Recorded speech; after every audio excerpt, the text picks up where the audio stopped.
বস্তুর ঊর্ধ্বে স্রষ্টাকে স্বীকৃতি দিতে হবে।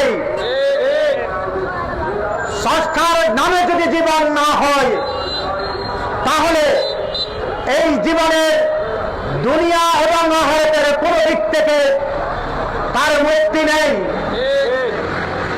মুক্তির প্রাথমিক স্তর আমরা সবাই মানুষ হিসাবে সবাই সবাইকে ভাই হিসাবে, বন্ধু হিসাবে, আপন হিসাবে গ্রহণ করাটাই প্রাথমিক স্তর।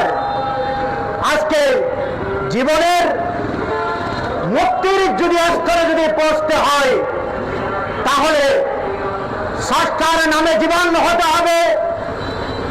স্রষ্টার প্রিয় রাসূল, যার মাধ্যমে সমগ্র সৃষ্টি জগতের রহমতের দুনিয়া, কল্যাণময় দুনিয়া, মুক্তির দুনিয়া, সব মানুষের অধিকার দুনিয়া প্রতিষ্ঠা হয়েছে, সেটা কেবলমাত্র আল্লাহর রাসূলের দান।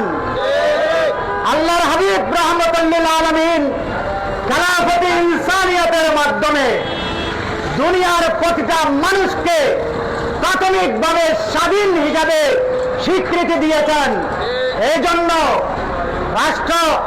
রাষ্ট্রের মধ্যে ধর্ম বর্ণ নির্বিশেষে সব মানুষ অধিকার এবং বাঁচার স্বাধীনতা, ইনসানিয়তের বিপ্লব দান করেছেন।